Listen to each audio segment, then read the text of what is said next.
आज की कहानी एक ऐसे वर्ल्ड की कहानी है जिसमें मैजिक, ड्रैगन्स और कमजोर मेन कैरेक्टर तीनों ही हैं। सभी के पास मैजिक पावर्स हैं जिन्हें सीखने के लिए और समझने के लिए बच्चों को शुरुआत में ही मैजिक स्कूल यानी कि रॉयल एकेडमी में भेज दिया जाता है।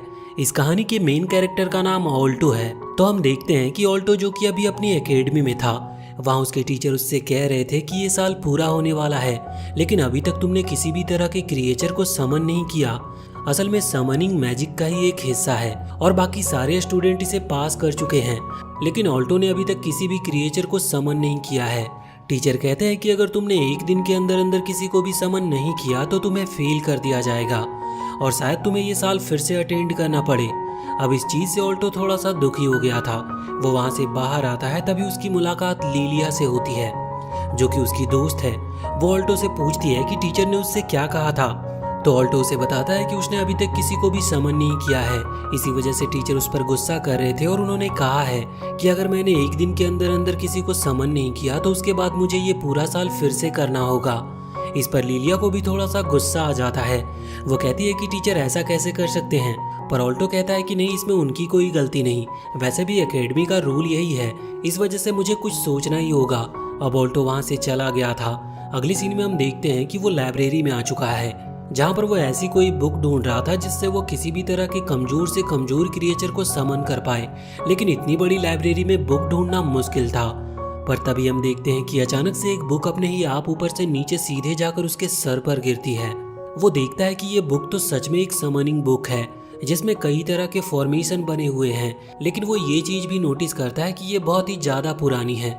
उसे नहीं पता था कि ये वर्क करेगी भी कि नहीं, लेकिन उसके पास कोई और चारा नहीं था। इस वजह से वो उसे लेकर तुरंत ही अपने घर पर, जिसे डॉर्म कहा जाता है, जो कि उन्हें एकेडमी की तरफ से मिला है, वहां पर आ जाता है।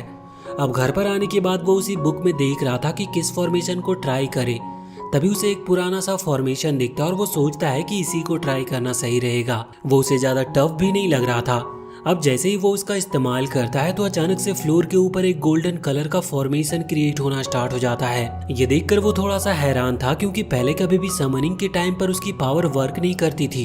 अब जो उसका सेकेंड टास्क होता है वो होता है कि उसे उस फॉर्मेशन के ऊपर अपना ब्लड डालना पड़ता है। तो यहाँ ऑल्टो सेम यही चीज करता है, जिसकी वजह से वो फॉर्मेशन एक्टिवेट होता है और कुछ ही सेकेंड बाद उसके कमरे में एक डार्क ऑरा फैलने लगता है जो कि उसके कमरे को कवर कर रहा था। इसके बाद अचानक से उसके सामने एक लड़की आ जाती है जिसके सर पर सींग थे।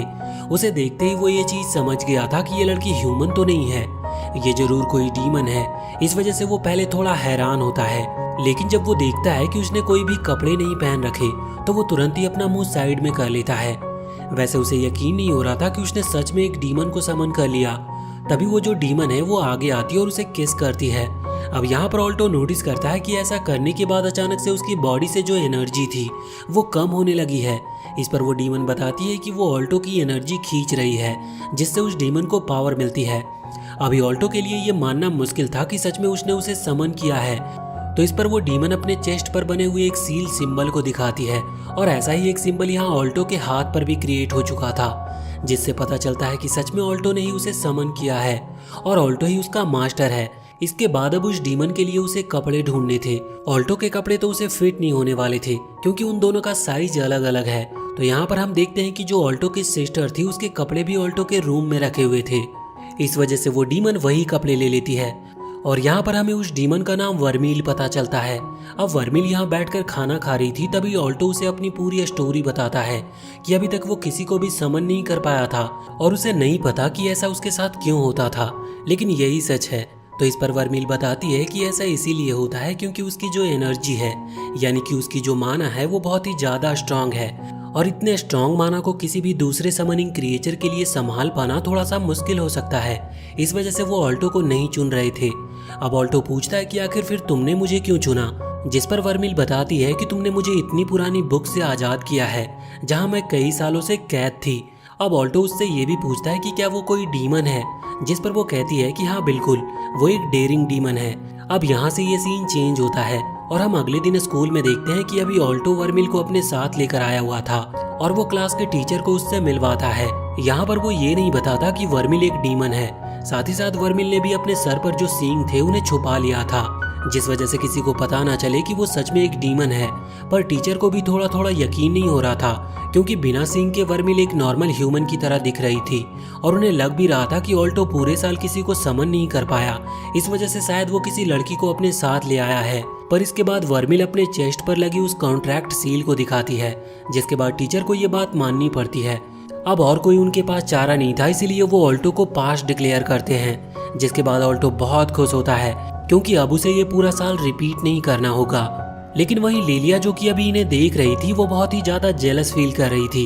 अब हम देखते हैं कि क्लास स्टार्ट होती है और ऑल्टो और वर्मिल जाकर बेंच पर बैठ जाते हैं। यहाँ क्लास के दौरान वर्मिल अभी ऑल्टो से बहुत ही ज्यादा चिपक कर बैठी हुई थी, इस वजह से टीचर को भी ये चीज थोड़ी सी अजीब लगती है। वो वर्मिल से ऐसा करने से मना करते हैं क्योंकि इससे बाकी बच्चों का ध्यान बोर्ड पर कम था। लेकिन अब वर्मिल कहती है कि वो ऑल्टो की फैमिलियर है, मतलब ऑल्टो ने उसे समन किया है, इस वजह से उनका क्लोज रहना गलत नहीं है। अब टीचर रूल के हिसाब से कुछ भी कह नहीं सकते थे, इस वजह से उन्हें पढ़ाना कंटिन्यू करना पड़ता है।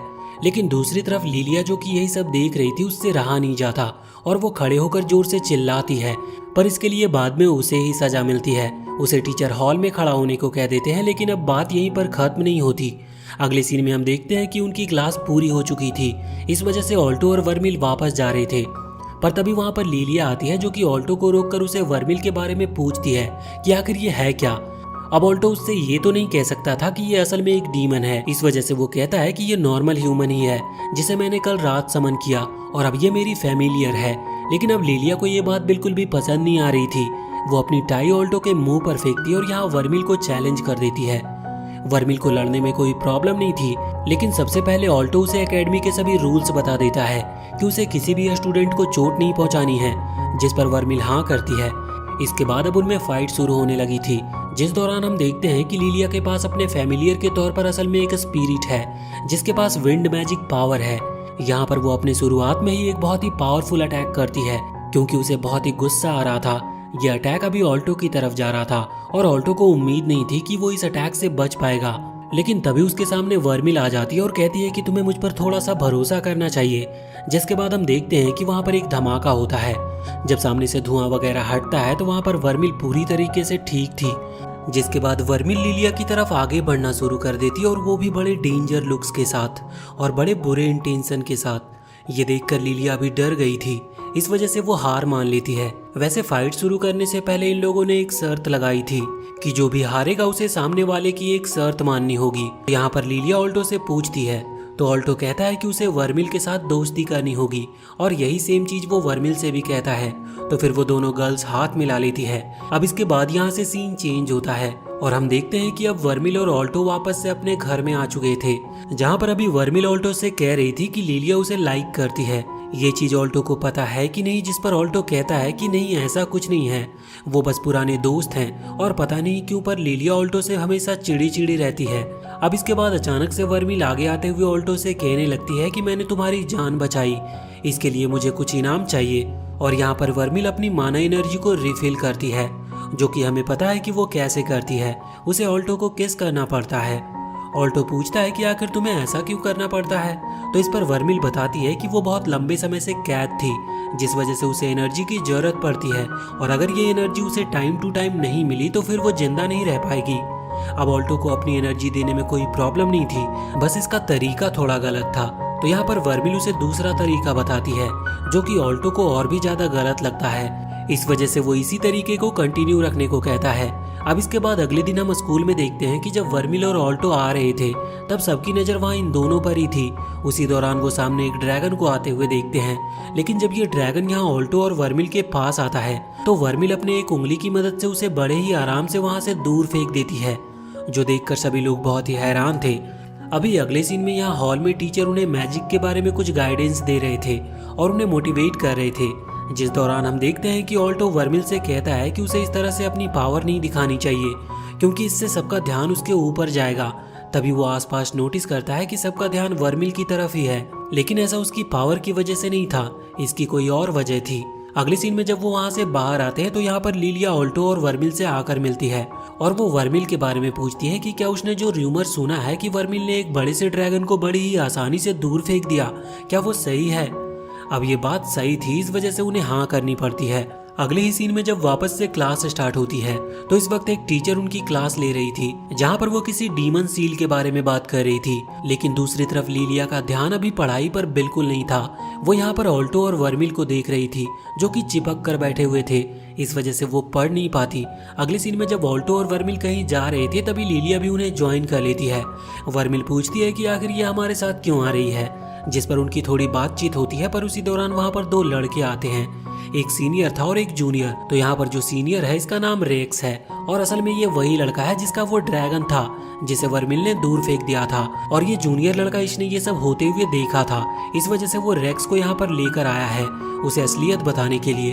अभी रेक्स वर्मिल को देखता है और उसे बिल्कुल उम्मीद नहीं थी सच में वर्मिल उसके ड्रैगन को इस तरह से हवा में फेंक सकती है, क्योंकि वो देखने में बहुत ही ज्यादा स्ट्रांग नहीं लग रही थी। पर अब वो जूनियर बार बार कह रहा था, इस वजह से रेक्स को ये बात माननी पड़ती है। पर वो ये नहीं मानता कि सच में वर्मिल स्ट्रांग है। उसके हिसाब से जरूर वर्मिल ने किसी ट्रिक का इस्तेमाल किया होगा। यहाँ पर अभी रेक्स और वो जूनियर दोनों ही वर्मिल और ऑल्टो के ऊपर चिल्ला रहे थे, जिस वजह से ऑल्टो अपनी पावर से कुछ क्रिस्टल को समन करता है जो कि वहाँ उस जूनियर को पकड़ लेते हैं। ये देखकर वर्मिल थोड़ी सी हैरान थी और सोच रही थी कि ऑल्टो सच में टैलेंटेड है, उसे और भी कोई मैजिक आते हैं। इस तरफ अभी रेक्स को बहुत ही ज्यादा गुस्सा आ गया था। वो गुस्से में अपने टायरेनोसोरस बीस्ट को बाहर निकाल लेता है। ये बीस्ट बहुत ही खतरनाक था, लेकिन लड़ने से पहले यहाँ पर रेक्स इन दोनों को ही एक चांस देता है। वैसे लिलिया मना कर रही थी कि उसे लड़ना नहीं चाहिए क्योंकि वो सीनियर है, लेकिन रेक्स नहीं मानता। रेक्स मौका देते हुए कहता है कि अगर वो चाहे तो माफी मांग सकते हैं, लेकिन वो जो कंडीशन बता रहा था वर्मिल को माफी मांगने की, वो थोड़ी गलत थी, जिस वजह से ऑल्टो को गुस्सा आ जाता है। उसी दौरान वर्मिल यहाँ ऑल्टो को हग करती है और कहती है कि मैंने तुमसे जो तुम्हारी माना यानी कि जो एनर्जी ली थी वो मैं तुम्हें वापस कर रही हूँ। वैसे जैसे ये एनर्जी ऑल्टो के अंदर बढ़ती है और जब वो फिर से क्रिस्टल को समन करता है तो इस बार क्रिस्टल की गिनती और उनका साइज पहले से ज्यादा खतरनाक था। इस वजह से वो टायरेनोसोरस बीस्ट वहीं हार जाता है और साथ ही रेक्स को भी अपनी गलती का एहसास होता है और वो उनसे माफी मांगने लगता है। पर इस तरफ लिलिया उसे बहुत ही ज्यादा चिढ़ा रही थी। वैसे इसके बाद ऑल्टो और वर्मिल दोनों ही वापस से डॉर्म यानी कि ऑल्टो के घर पर लौट आते हैं, जहाँ पर अभी ऑल्टो वर्मिल से कह रहा था कि उसे इस तरह से अपनी पावर शो नहीं करनी चाहिए क्योंकि इससे वो सबकी नजर में आ रहे हैं और ये उनके लिए बहुत बड़ी प्रॉब्लम बन सकती है। अब वर्मिल उससे कहती है कि अगर तुम स्कूल में पढ़ी क्यों रहे हो, तुमने मुझे समन कर लिया है और अगर तुम चाहो तो मैं तुम्हें अनलिमिटेड पैसा दे सकती हूँ। ये सुनकर ऑल्टो हल्का सा हैरान था। वो कहता है कि नहीं, मैं किसी इलीगल काम को नहीं करने वाला और वैसे भी मुझे पैसे से कोई लेना देना नहीं है। अब इस पर वर्मिल पूछती है कि तो आखिर तुम चाहते क्या हो, जिस पर ऑल्टो कहता है कि वो बेस्ट मेज बनना चाहता है और मेज से उसका मतलब मैजिशियन से था। यहाँ पर वो पूरी डिटेल में बताता है। असल में उनके नेशन में 4 तरह के मेज होते हैं। शुरुआत में जो सबसे कमजोर होते हैं वो अप्रेंटिस स्क्वायर के होते हैं, उसके बाद ब्रोंज स्क्वायर, फिर आते हैं सिल्वर स्क्वायर और फिर गोल्ड स्क्वायर। इन चारों को ही स्क्वायर में बांटा गया है और अभी तक जितने भी मेजेज हैं वो सारे लगभग सिल्वर स्क्वायर तक ही पहुंच पाए हैं, उससे आगे कोई भी नहीं जा पाया। लेकिन ऑल्टो चाहता है कि वो गोल्ड तक भी पहुंचे, लेकिन ये बस उसकी टेम्पोररी गोल है क्योंकि असल में गोल्ड के बाद भी एक स्टेज आती है जिसे प्लैटिनम स्क्वायर कहा जाता है और ये पोजीशन बहुत कम मेजेस को मिलती है, लेकिन वो मेजेस बहुत ही ज्यादा स्ट्रांग होते हैं। इसीलिए ऑल्टो का ड्रीम है कि वो यहाँ तक पहुंचे। अब तभी अचानक वर्मिल के चेस्ट पर बना वो सिंबल ग्लो करने लगता है, जिस पर वो कहती है कि उसके अंदर एनर्जी कम होती जा रही है। इस वजह से वो अपने कपड़े उतारती है और ऑल्टो को उसके अंदर एनर्जी इंजेक्ट करने को कहती है। अब अगले दिन हम देखते हैं कि जब ऑल्टो और वर्मिल वहाँ स्कूल की तरफ आ रहे थे तभी उन्हें लिलिया मिलती है, जो नोटिस करती है कि अभी वर्मिल बहुत ही ज्यादा खुश है मगर ऑल्टो बहुत थका थका सा लग रहा है। जब वो उनके पास आती है तो ऑल्टो बताता है कि कल रात वो बिल्कुल सो नहीं पाया। अब इस चीज पर सारा शक लिलिया को वर्मिल पर जा रहा था। उसी दौरान वहाँ पर 2 और स्टूडेंट आते हैं। एक लड़का था जिसका नाम मार्क है, दूसरी जो लड़की थी उसका नाम चार्ल्स था। यहाँ पर मार्क ऑल्टो के साथ डांस करने लगता है। वैसे वो दोनों एक तरीके से राइवल हैं पर वो दुश्मन नहीं। अब तभी वहाँ पर टीचर आते हैं और बताते हैं कि उन तीनों को प्रिंसिपल ने बुलाया है। तो यहाँ पर प्रिंसिपल उनसे कहते हैं कि सेकेंड ईयर स्कूल काउंसिल के लिए उन्हें एक रिप्रेजेंटेटिव चाहिए, जिसके लिए वो इन तीनों में से किसी एक को चुनेंगे। पर इसके लिए उन्हें फेरी फ्लावर लेकर आना होगा, वो भी शाम के 6 बजे से पहले। ये एक तरीके से उनके लिए एक टेस्ट होगा। जो उस फ्लावर को पहले लेकर आएगा उसे ही रिप्रेजेंटेटिव के तौर पर चुना जाएगा। अब अगले सीन में वो लोग उस जंगल में आ चुके थे जहाँ पर उनके साथ मार्क भी आया हुआ था। वो यहाँ पर पहले तो स्पीच देता और उस फ्लावर के बारे में थोड़ी डिटेल देते हुए कहता है कि आखिर प्रिंसिपल ने उन्हें क्यों चुना, जिस पर उसी की मेड उसकी बेइज्जती करते हुए कहती है क्योंकि वो हर बार फेल हो जाता है। वैसे अब यहाँ पर मार्क उस फ्लावर को लेने के लिए जाने वाला था, लेकिन तभी एक प्लांट मॉन्स्टर वहाँ पर आकर उसे पकड़ लेता है। अभी चार्ल्स उसकी मदद कर रही थी, इस वजह से वो इस कंपटीशन पर ज्यादा ध्यान ना देने की डिसाइड करती है। इस तरफ ऑल्टो और लिलिया दोनों ही उस फ्लावर को ढूंढ लेते हैं, लेकिन उसे लेने जाने से पहले उन्हें कई सारी प्रॉब्लम का सामना करना होगा। अब जो उनके लिए वहाँ पर सबसे बड़ा ऑब्स्टेकल है वो था एक सुबुरश डीमन डॉग, जिसके कई सारे सर हैं। यहाँ पर उससे बचकर जाना थोड़ा मुश्किल था, इस वजह से ये उनसे फाइट करना अवॉइड करते हैं। इन्हें किसी तरह से छुपकर ही जाना होगा। अब लिलिया के पास तो एक रास्ता था, उसके पास एक पोशन है जो कि उसे इनविजिबल बना सकता है। वो तुरंत ही उसे पी लेती है, लेकिन वो नोटिस करती है कि इससे सिर्फ वही डिसअपियर हुई है, बल्कि उसके कपड़े तो दिख रहे थे, जिसकी वजह से वो अपने सारे कपड़े उतारने का फैसला करती है। वो बिना कपड़ों के ही अभी उस फ्लावर को लेने के लिए जा रही थी, पर उसी दौरान हम देखते हैं कि उस डीमन डॉग ने उसकी प्रेजेंस को वहाँ पर नोटिस कर लिया था। अब उसी दौरान दूसरी तरफ हम ऑल्टो को देखते हैं, जहाँ पर वर्मिल ऑल्टो से कह रही थी कि वो फिर से ऑल्टो को वही पावर दे सकती है जो कि उसने रेक्स के टाइम पर दी थी। ऑल्टो इस पर बहुत खुश था, लेकिन वर्मिल बताती है कि इसके लिए उसे अभी ही उसकी माना यानी कि एनर्जी की जरूरत पड़ेगी। इस पर ऑल्टो ने हाँ कर दी थी, जिस वजह से जब लिलिया डीमन डॉग के पास पहुंचती है और जब वो हमला करने वाला होता है, उसी दौरान यहाँ ऑल्टो अपनी पावर से अटैक करते हुए उस डीमन डॉग को हरा देता है और इससे लिलिया को मौका मिल जाता है उस फ्लावर को लेने का। वो तुरंत ही ऊपर से उस फ्लावर को लेकर नीचे आ जाती है। यहाँ आकर वो उस फ्लावर को अभी ऑल्टो को दे रही थी, लेकिन तभी ऑल्टो नोटिस करता है कि लिलिया ने जो पोशन को पिया था उसका असर अब खत्म हो रहा था। ऑल्टो उसे जब ये बात बताता है तो वो बहुत ही जोर से चिल्लाती है, जिस वजह से वो फ्लावर उसके हाथ से फेंका गया था और अगले सीन में वो फेरी फ्लावर सीधा जाकर वहाँ चार्ल्स के सामने गिरता है और जैसे ही वो उसे उठाती है तभी बेल रिंग होती है, मतलब कि 6 बज चुके थे। इस वजह से चार्ल्स को विनर माना जाता है। दूसरी तरफ जब चार्ल्स को ये मौका मिलता है कि अब वो रिप्रेजेंटेटिव बनेगी, तो यहाँ पर मार्क उसके लिए बहुत ही ज्यादा खुश था। अगले दिन की बात है, वो लोग वहाँ स्कूल की तरफ घूम रहे थे, तभी ऑल्टो वर्मिल को कोई चीज खाने के लिए दिलाता है। अब वर्मिल ने ऐसी चीज पहली बार खाई थी, इस वजह से वो उसे बहुत पसंद आती है। वो कहने लगती है कि उसे ये रोज खाना है, पर ऑल्टो उससे कहता है कि अगर तुम इसे रोज खाओगी तो तुम मोटी हो जाओगी। अब वर्मिल इस पर ज्यादा ध्यान नहीं देती, क्योंकि तभी आसमान से बहुत सारे ड्रैगन उड़ते हुए जा रहे थे। वहाँ पर सभी की नजर अभी सबसे आगे वाले ड्रैगन पर थी। उसके ऊपर एक लड़की थी जिसका नाम क्रिस है। ऑल्टो यहाँ पर वर्मिल को बताता है कि वो जो सीनियर लड़का है रेक्स, वो भी इसी ग्रुप का मेंबर है। वैसे अब इन ड्रैगन्स के जाने के बाद वर्मिल यहाँ ऑल्टो से पूछ रही थी कि इन ड्रैगन्स के आने के पहले तुम मुझसे कुछ कह रहे थे, जिस पर ऑल्टो कहता है कि नहीं, मैं कुछ भी नहीं कह रहा था, बल्कि वो तो यहाँ पर उससे प्रॉमिस करता है कि वो वर्मिल को वो चीज रोज रोज खाने को ला कर देगा। इसके बाद ये सीन यहाँ से चेंज होता है। अब हम देखते हैं कि इनकी पीटी की क्लास चल रही थी, जिसके दौरान मार्क अभी क्रिस के बारे में बात कर रहा था। वो कह रहा था कि क्रिस बहुत ही ज्यादा ऑसम है, वो एक गोल्ड स्क्वायर है, साथ ही वो स्टूडेंट काउंसिल का भी मेंबर है। ये सुनकर ऑल्टो बहुत खुश था कि स्टूडेंट भी अब गोल्ड लेवल पर पहुंच रहे हैं। यहाँ पर अभी वर्मिल लिलिया से थोड़ी डिटेल में पूछती है, तो लिलिया बताती है कि स्टूडेंट काउंसिल के टोटल 5 स्टूडेंट गोल्ड लेवल यानी कि गोल्ड स्क्वायर पर पहुंच चुके हैं। इस पर मार्क कहता है कि जो भी स्टूडेंट काउंसिल को ज्वाइन करता है वो गोल्ड लेवल तक आराम से पहुंच सकता है और शायद जल्दी वो लोग प्लैटिनम लेवल पर भी पहुंच जाएं। वैसे अभी ऑल्टो भी यही सोच रहा था कि काश वो भी वही मेंबर बने जो कि पहली बार प्लैटिनम पर पहुंचने वाला है। अब हम देखते हैं कि इनकी जो पीटी क्लास थी वो एंड हो चुकी थी, इस वजह से ये कपड़े चेंज करने के लिए गए थे, जहाँ पर अभी सबसे पहले हम लिलिया और चार्ल्स को देखते हैं। वो दोनों यहाँ पर कपड़े बदलते हुए बात कर रही थी, जिस दौरान लिलिया बता रही थी कि वो वर्मिल को बिल्कुल पसंद नहीं करती। वो हमेशा ऑल्टो के आसपास घूमते रहती है और बुराई करते वक्त वो ये भी कहने लगती है कि आखिर कोई लड़की एक ड्रैगन को कैसे दूर फेंक सकती है। लेकिन बाद में उसे समझ आता है कि शायद वो वर्मिल के बारे में ज्यादा ही कुछ बोल रही है, क्योंकि इन बातों से चार्ल्स को वर्मिल पर शक हो सकता है। लेकिन चार्ल्स उसकी बातों पर ज्यादा ध्यान नहीं दे रही थी, बल्कि वो तो ये कहती है कि तुम वर्मिल से नफरत करती हो क्योंकि तुम्हें ऑल्टो पसंद है। अब इस पर लिलिया को समझ नहीं आता वो क्या करे। दूसरी तरफ हम वहाँ पर बॉयज चेंजिंग रूम में देखते हैं, जहाँ पर अभी ऑल्टो अपने कपड़े बदल रहा था, तो वर्मिल वहाँ पर खड़ी हुई थी। वहाँ पर और भी कई सारे बच्चे थे जो कि वर्मिल को देखकर बहुत ही हैरान थे। बाद में जब वो हॉल से जा रहे थे तो ऑल्टो वर्मिल से कह रहा था कि तुम्हें वहाँ नहीं आना चाहिए था, पर वर्मिल बताती है कि उसने सोचा कि हॉल में ही कपड़े बदल ले, लेकिन उसे ऐसा करना अलाउड नहीं था, इस वजह से वो बॉयज के चेंजिंग रूम में आ गई। अब तभी वहाँ पर लिलिया आ गई थी, जो कि वर्मिल से और भी ज्यादा जेलस फील कर रही थी, क्योंकि वर्मिल बॉयज चेंजिंग रूम में जाकर ऑल्टो को देख रही थी। अब जब ये आगे बढ़ रहे थे तभी वहाँ से स्टूडेंट काउंसिल के मेंबर्स निकल रहे थे और यहाँ पर अभी क्रिस भी थी और वर्मिल भी अभी क्रिस को ही देख रही थी, और वो भी बहुत ही ज्यादा खतरनाक स्माइल के साथ, जो चीज क्रिस ने नोटिस कर ली थी। अब अगले सीन में हम देखते हैं कि ऑल्टो नहा रहा होता है। उस दौरान वो सोच रहा था कि स्टूडेंट काउंसिल के मेंबर कितने ज्यादा कूल हैं, जिस पर वर्मिल भी एग्री करती है ऑल्टो नोटिस करता है कि वर्मिल भी वहीं पर है। ये देखकर वो थोड़ा सा घबरा गया था और उसके हाथ से वो शॉवेल जो कि शायद लोहे का है वो छूट जाता है और अब वो ऑल्टो के ऊपर गिरने ही वाला था, लेकिन तभी वर्मिल उसे अपनी बॉडी से बचा लेती है। वैसे यहाँ पर वर्मिल उससे कहती है कि अगर वो स्ट्रांग बनना चाहता है तो वो उसे स्ट्रांग बना सकती है। अब इसी समय दूसरी तरफ देखते हैं कि क्रिस अभी रेक्स के साथ फाइट कर रही थी और उसने रेक्स को वहां दूर फेंक दिया था। इस फाइट का रीजन ये है कि वर्मिल क्रिस को बहुत ही डेंजरस स्माइल के साथ देख रही थी।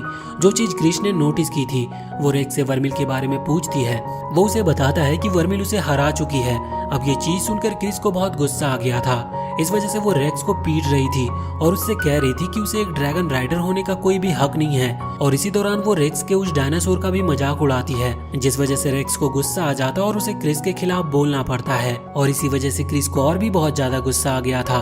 अब अगले सीन में हम देखते हैं कि वर्मिल, लिलिया और ऑल्टो तीनों ही हॉस्पिटल आए हुए थे, जहां वो रेक्स से मिलते हैं जिसे बहुत ही ज्यादा चोट लगी थी। रेक्स पूछता है कि इन्हें इस सब के बारे में किसने बताया। तभी हम देखते हैं कि वहां पर उसका वो जूनियर भी खड़ा हुआ था और ये बात उसी ने ऑल्टो और बाकी दोनों को बताई थी। वो कहता है कि इन्हीं की वजह से क्रिस ने तुम्हें मारा है। अब यहाँ पर रेक्स ऑल्टो से ड्रैगन और डायनासोर के बारे में पूछता है। वो कहता है कि तुम इनके बारे में क्या सोचते हो, जिस पर ऑल्टो कहता है कि वो बहुत कूल होते हैं और इस पर रेक्स को हंसी आ जाती है। वो कहने लगता है कि चिंता मत करो, उन लोगों ने मुझे तुम्हारी वजह से नहीं मारा है। अब इसके बाद ऑल्टो, वर्मिल और लिलिया तीनों ही वहां से बाहर आ गए थे, लेकिन ऑल्टो ये बात भुला नहीं पा रहा था। इस वजह से वो वर्मिल के साथ वहां डुअल एरिना में जाकर क्रिस के साथ फाइट करने का डिसाइड करता है। अभी क्रिस पहले से ही वहां पर थी। वो इन्हें देखकर फाइट करने के लिए तैयार हो जाती है और अपने ड्रैगन को समन कर लेती है। इस तरफ वर्मिल ने भी ऑल्टो को किस करते हुए वो गोल्डन एनर्जी आसपास फैला दी थी। दूसरी तरफ हम देखते हैं कि अभी रेक्स का जूनियर उसके पास आता है और उसे बताता है कि ऑल्टो और वर्मिल ने क्रिस को चैलेंज कर दिया है। यह सुनकर रेक्स हैरान था। अब दूसरी तरफ हम देखते हैं कि वहां क्रिस के अटैक्स बहुत ही ज्यादा पावरफुल थे, जिस वजह से ऑल्टो और वर्मिल को प्रॉब्लम हो रही थी। क्रिस अपने फायर पावर का इस्तेमाल करती है और जब वो फायर का यूज करती है तो वर्मिल को उन अटैक्स को सामने आकर रोकना पड़ता है, जिसकी वजह से वो थोड़ी थोड़ी डैमेज होती जा रही थी और उनकी एनर्जी भी कम होती जा रही थी। पर फिर वो गोल्डन एनर्जी को रिलीज करती है, जिसके बाद ऑल्टो बहुत सारे क्रिस्टल्स को समन कर लेता है। क्रिस्टल्स वैसे तो बहुत सारे थे, लेकिन क्रिस ने भी ड्रैगन पर आते हुए उन सारे क्रिस्टल्स को रोक दिया था और डिस्ट्रॉय कर दिया था, जिसके बाद वो ऑल्टो को उस डुअल बैटल अरीना के बिल्कुल किनारे तक ले आती है। यहाँ पर आकर वो ऑल्टो से कहती है कि उसे अब माफी मांग लेनी चाहिए, वरना उसकी भी हालत बिल्कुल रेक्स की तरह होगी। लेकिन इस चीज पर ऑल्टो को गुस्सा आता है। वहीं हम स्टूडेंट काउंसिल के दो लोगों को देखते हैं जो कि अभी इसी मैच को देख रहे थे, पर वहां पर जो वाइस प्रेसिडेंट था वो यहाँ से उठकर चला जाता है, क्योंकि वो जानता था कि ऑल्टो कभी भी क्रिस को हरा नहीं सकता। मगर अभी दूसरा लड़का वहां पर बैठा हुआ था। अब वापस से हम यहाँ पर बैटल अरीना में आते हैं, जहाँ पर क्रिस ऑल्टो से कह रही थी कि उसे अपने स्पिरिट पर ज्यादा डिपेंड नहीं होना चाहिए, क्योंकि उसकी जो स्पिरिट है वो बहुत कमजोर है और ऐसी कमजोर स्पिरिट वालों के लिए इस एकेडमी में जगह नहीं होनी चाहिए। पर ऑल्टो को इस पर बहुत गुस्सा आता है, क्योंकि स्पिरिट और जो समनर है वो आपस में कनेक्टेड रहते हैं। इसी वजह से किसी को भी किसी दूसरे की स्पिरिट का मजाक उड़ाने का कोई हक नहीं है। ऑल्टो आवाज उठाता है, लेकिन इस पर कोई फायदा नहीं था, जिस वजह से ऑल्टो अब क्रिस से लड़ने का फैसला करता है और उसे हराने का भी फैसला करता है। यहाँ पर वर्मिल के पास जितनी भी पावर थी वो सारी ऑल्टो में ट्रांसफर करती है, जिसके बाद ऑल्टो ने वहाँ पर एक बहुत बड़े जाइंट क्रिस्टल को क्रिएट कर लिया था। लेकिन क्रिस भी अपने फायर अटैक की मदद से उस पूरे क्रिस्टल को डिस्ट्रॉय कर देती है। वो कहती है कि तुम बेवकूफ हो जो एक ही अटैक बार बार यूज कर रहे हो, तो वैसे तुम इस अटैक से मुझे कभी हरा नहीं सकते। वैसे सामने से जब वो धूल हटती है तो क्रिस ऑल्टो और वर्मिल को कहीं भी देख नहीं पा रही थी। असल में वो दोनों उतने ही समय में हवा में आ गए थे और अभी ऑल्टो पूरी तरह से तैयार था क्रिस के ऊपर हमला करने के लिए। अभी दूसरी तरफ हम वहाँ रेक्स और उस जूनियर को देखते हैं। अभी रेक्स का जूनियर उससे कह रहा था कि क्या वो ऑल्टो और क्रिस की फाइट नहीं देखेगा, जिस पर रेक्स कहता है कि नहीं, उसे फाइट नहीं देखनी, क्योंकि वो जानता है कि ऑल्टो कभी भी क्रिस को हरा नहीं सकता। क्रिस बहुत पावरफुल है। लेकिन इस दौरान हम वापस से इस तरफ आते हैं, जहाँ पर ऑल्टो ने सही मौके पर एक और क्रिस्टल क्रिएट करते हुए उसे सीधा क्रिस की गर्दन पर रख दिया था, जिस वजह से क्रिस को हार माननी पड़ती है। और ये फाइट अभी हम देखते हैं कि एकेडमी में हर एक बच्चा देख रहा था, हर कोई बहुत हैरान था और अब ऑल्टो गर्ल्स के बीच में भी बहुत ज्यादा फेमस होने वाला था। अभी ऑल्टो से जूनियर जितनी भी क्लास की लड़कियां थी वो सभी ऑल्टो के पास आ गई थी। उन्होंने उसके पास भीड़ लगा ली थी और वो ऑल्टो से उसकी पावर के बारे में कई सारे क्वेश्चंस पूछ रही थी। और ये लिलिया भी अभी दूर से देख रही थी, जो कि बहुत ही ज्यादा गुस्से में थी। यहाँ पर वो नीचे पड़ा हुआ एक पत्थर उठाकर अपने जूनियर्स के ऊपर फेंकने वाली थी, लेकिन तभी चार्ल्स उसे रोक लेती है। अब इसके बाद वहाँ पर ऑब्सीडियन नाम के एक टीचर की एंट्री होती है, जो कि ऑल्टो को तो पहले शाबाशी देते हैं और उससे कहते हैं कि इस फाइट को उसके दिमाग पर नहीं लेना चाहिए, क्योंकि अगर वो सोचेगा कि उसने सीनियर स्टूडेंट काउंसिल मेंबर को हरा दिया तो वो कभी आगे नहीं बढ़ पाएगा। उसे इस चीज को भुलाकर और ज्यादा मेहनत करनी होगी जिससे कि वो भी एक गोल्ड स्क्वायर बन पाए। ऑल्टो को ये बात सही लगती है। अब जब टीचर ऑब्सीडियन वहाँ से जा रहे थे तो बाकी वो सभी गर्ल्स भी उनके साथ ही वहाँ से चली जाती है। लेकिन इसके बाद लिलिया वहाँ पर आती है जो कि अभी ऑल्टो पर गुस्सा निकाल रही थी। दूसरी तरफ हम क्रिस को देखते हैं जो कि इस वक्त झाड़ू लगा रही है क्योंकि उसे काउंसिल की तरफ से ये पनिशमेंट मिली थी। तभी वहाँ पर रेक्स आता है और क्रिस उससे माफी मांगती है अपने बिहेवियर के लिए। यहाँ पर रेक्स उसे माफ तो कर देता है लेकिन उसके साथ साथ वो उससे झाड़ू लेकर उसकी मदद भी करने लगता है। अब अगले सीन में हम देखते हैं कि रात हो चुकी थी। ऑल्टो सो रहा था तभी उसकी नींद खुलती है क्योंकि अभी वर्मिल उसे किस कर रही है। ये देखकर वो हैरान था और थोड़ा सा परेशान भी। इस वजह से वो कहता है कि वर्मिल को इस तरह से ऐसा नहीं करना चाहिए। अब वर्मिल उससे पूछती है कि ऐसा क्यों, तो ऑल्टो बताता है कि हम सिर्फ उसे ही किस कर सकते हैं जिसे हम पसंद करते हो। तो इस पर वर्मिल कहती है कि तो फिर तो ये नॉर्मल बात है क्योंकि वो ऑल्टो को पसंद करती है। और इसके बाद वो फिर से शुरू हो गई थी। अब अगले दिन हम स्कूल में देखते हैं कि जब ऑल्टो, वर्मिल और लिलिया जा रहे थे तो ऑल्टो थोड़ा पीछे चल रहा था। उसके दिमाग में वही रात की बात घूम रही थी। इस वजह से उसका दिमाग काम नहीं कर रहा था। इसीलिए अब वो ऑब्सीडियन के पास जाता है जहाँ वो उनसे कहता है कि क्या एक डीमन भी ह्यूमन से प्यार कर सकती है। तो इस पर ऑब्सीडियन कहते हैं कि वो ज्यादा ही कुछ सोच रहा है, ऐसा होता तो नहीं है क्योंकि उन्होंने ऐसा कभी भी सुना नहीं। अब इसके बाद ऑल्टो कहता है कि लेकिन अगर फिर भी ऐसा हो कि कोई डीमन कोई आदमी को पसंद आ जाए तो उसका क्या कारण हो सकता है। तो इस पर ऑब्सीडियन कहते हैं कि इसका सिर्फ एक ही कारण हो सकता है कि शायद उस डीमन को उस आदमी की एनर्जी यानी कि माना चाहिए होगी और इसी वजह से वो ऐसा कर रही हो। वैसे बाद में ऑब्सीडियन इसकी वजह भी पूछता है कि आखिर ऑल्टो ने ऐसा सवाल क्यों किया, लेकिन ऑल्टो कहता है कि कुछ नहीं, वो बस एक बुक पढ़ रहा था जिसमें ये सब लिखा हुआ था, इसी वजह से उसके दिमाग में ये सब आया। अब यहाँ से लौटने के बाद जब वर्मिल और ऑल्टो डॉर्म में बैठकर खाना खा रहे थे उस दौरान ऑल्टो का बिहेवियर थोड़ा सा अजीब था और इसका कारण जब वर्मिल उससे पूछती है तो ऑल्टो पहले तो छुपाने की कोशिश करता है, लेकिन बाद में वो वर्मिल से कहता है कि क्या उसे सिर्फ उसकी माना यानी कि एनर्जी से मतलब है। तो इस पर वर्मिल को हंसी आ जाती है। वो पहले ऑल्टो को हग करती है फिर किस करती है। इसके बाद कहती है कि ऐसा कुछ भी नहीं। ऑल्टो भी नोटिस करता है कि इस बार उसकी जो एनर्जी है वो कम नहीं हुई। वर्मिल कहती है कि ये बस उसका मानना है कि वो सिर्फ एनर्जी के लिए ऑल्टो के साथ रह रही है, जबकि ऐसा कुछ भी नहीं है। अब अगले दिन हम देखते हैं कि वो वापस से स्कूल में आए हुए थे जहाँ पर वर्मिल बहुत ही ज्यादा खुश लग रही थी। इस वजह से लिलिया उसे देखकर थोड़ी जेलस फील कर रही थी और उसका शक अभी और ज्यादा बढ़ता जा रहा था कि जरूर ऑल्टो और वर्मिल के बीच में कुछ चल रहा है। वैसे तभी वहाँ पर ऑल्टो ऑब्सीडियन को नोटिस करता है और वो तुरंत उनके पास आता है और उनसे माफी मांगता है कल के क्वेश्चन के लिए, जिस पर ऑब्सीडियन कहते हैं कि क्या उस क्वेश्चन की कोई खास वजह थी। तो ऑल्टो कहता है कि नहीं, उसकी कोई खास वजह नहीं थी, उसने बस ऐसा ही पूछ लिया। अब इसके बाद ऑल्टो वहाँ से वापस आ गया था और ऑब्सीडियन वहाँ से अपने रूम में चले गए थे। इसके बाद वहाँ पर एक स्टूडेंट आती है जिसका नाम एमा है और वो यहाँ पर ऑब्सीडियन को हग करते हुए कहती है कि वो उन्हें पसंद करती है।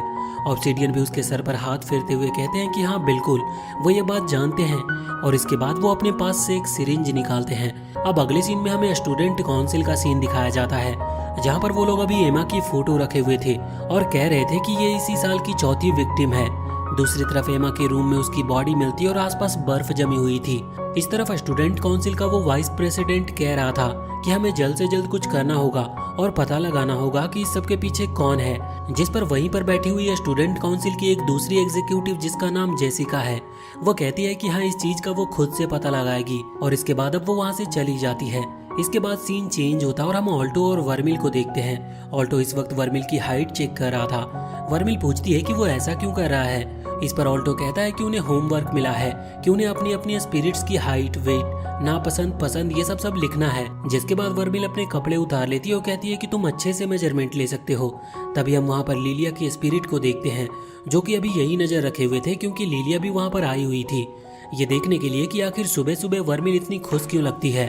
वो अभी अपने साथ चार्ल्स को भी लेकर आई थी जो कि यहाँ पर नहीं आना चाहती थी, पर वो जबरदस्ती उसे साथ ले आई। चार्ल्स कहती है कि अगर हमें किसी ने देख लिया तो फालतू में हमारे ऊपर शक करेंगे, जिस पर लिलिया कहती है कि हम जो कर रहे हैं उसमें कोई गलत बात नहीं है, वैसे भी सिर्फ हम ऑल्टो के ऊपर नजर रखने आए हैं, बाकी लड़कों से हमें कुछ लेना देना नहीं। इसके बाद अब वहाँ पर लिलिया वही लिक्विड पीती है जिसकी वजह से वो इनविजिबल हुई थी। वो फिर से इनविजिबल हो जाती है और कपड़े उतार कर सीधा ऑल्टो के कमरे में आ जाती है। यहाँ भी वो बुक सेल्फ के पास खड़ी हुई थी। तभी ऑल्टो बुक लेने के लिए आता और बिल्कुल उसके करीब आ जाता है।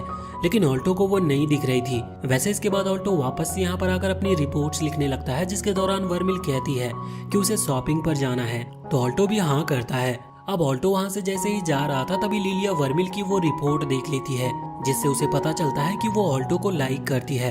इसके बाद हम देखते हैं कि वो दोनों ही वहाँ मार्केट में आ गए थे, जहाँ पर आने के बाद ऑल्टो अभी अपने महीने भर के खाने की शॉपिंग कर रहा था, जिस दौरान वर्मिल कहती है कि उसे स्वीट चाहिए, लेकिन ऑल्टो कहता है कि नहीं, उसके पास अभी इतने पैसे नहीं हैं। लेकिन फिर वर्मिल गुस्सा होकर वहीं पर बैठ जाती है, तो अब ऑल्टो को भी बात माननी पड़ती है, लेकिन इसके बदले वो कहता है कि वर्मिल को घर के काम करने होंगे। वर्मिल इस पर हाँ कर देती है और ऑल्टो भी उसे वो स्वीट दिलाने के लिए हाँ कर देता है। इसीलिए वर्मिल खड़ी होती है और उसे हग करती है और किस करने लगती है। यहाँ पर बहुत सारे स्टूडेंट्स थे, इस वजह से ऑल्टो को ये बिल्कुल भी पसंद नहीं आता। वो उसे ऐसा करने से मना करता है, पर वर्मिल नहीं रुकती। तभी वहाँ पर हम रेक्स के जूनियर को देखते हैं, जो कि ऑल्टो और वर्मिल से कहता है कि वो रेक्स को बचा ले। अब इसी के बाद यहाँ से सीन चेंज होता है और हमें दिखाया जाता है कि अभी रेक्स क्रिस के साथ लड़ रहा है और क्रिस को बहुत बुरी तरह से हरा रहा है।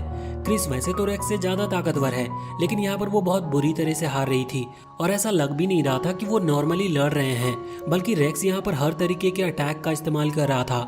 रेक्स का चेहरा यहाँ पर थोड़ा बदला हुआ भी लग रहा था और ऐसा लग रहा था जैसे कि वो किसी के कंट्रोल में हो। हमें जानने को मिलता है कि रेक्स और क्रिस दोनों ही बचपन के दोस्त हैं और वो बहुत ही अच्छे दोस्त हैं। उनके बीच में वैसे तो लड़ाई नहीं होती, और होती भी है तो फ्रेंडली लड़ाई होती है, लेकिन इस बार मामला थोड़ा सीरियस था। यहाँ पर रेक्स की बॉडी से कई सारे डायनासोर के पार्ट्स भी निकल रहे थे, जिस वजह से क्रिस को थोड़ी वियर्ड फीलिंग आ रही थी। रेक्स यहाँ क्रिस को बहुत दूर फेंक देता है, जिस वजह से क्रिस को चोट आती है। तभी वहाँ पर ऑल्टो, वर्मिल और लिलिया आ चुके थे। ऑल्टो अभी क्रिस के पास आता और देखता है कि क्रिस को बहुत ज्यादा चोट आई है। अब यहाँ वो रेक्स से लड़ने की सोच रहे थे, लेकिन रेक्स का बिहेवियर बहुत ही ज्यादा अलग था। बल्कि अब रेक्स वर्मिल से भी गुस्सा था, क्योंकि उसने उसे हराया था। यहाँ पर रेक्स हमला करने के लिए आगे बढ़ने वाला था, लेकिन इतने में ही स्टूडेंट काउंसिल की प्रेसिडेंट वहाँ पर आती है और उस डायनासोर बॉडी को डिस्ट्रॉय करते हुए रेक्स को एक ही अटैक में हरा देती है।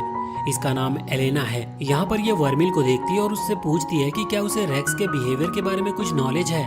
वह ऐसा इसीलिए पूछ रही थी क्योंकि वर्मिल अभी रेक्स को ही बड़े ध्यान से देख रही थी, लेकिन वर्मिल कहती है कि नहीं, उसे इस बारे में कुछ भी नहीं पता। अगले सीन में रेक्स को हॉस्पिटल भेज दिया जाता और यहाँ स्टूडेंट काउंसिल की मीटिंग के दौरान वो लोग बात कर रहे थे कि आखिर रेक्स को हुआ क्या। शायद उस पर उसी की पावर का इस्तेमाल किया गया है, शायद उस पर भी उसी पावर का इस्तेमाल किया गया है जिस पावर का इस्तेमाल बाकी सारे विक्टिम पर किया गया था। साथ ही उन्हें अभी थोड़ा सा रेक्स पर भी डाउट था, लेकिन ये सुनते हुए क्रिस वहाँ से गुस्सा होकर चली जाती है। अभी जेसिका कह रही थी कि आखिर क्रिस को क्या हो गया, रेक्स ने तो उसे बहुत बुरी तरह से पीटा था, फिर तो उसे हमारा साथ देना चाहिए।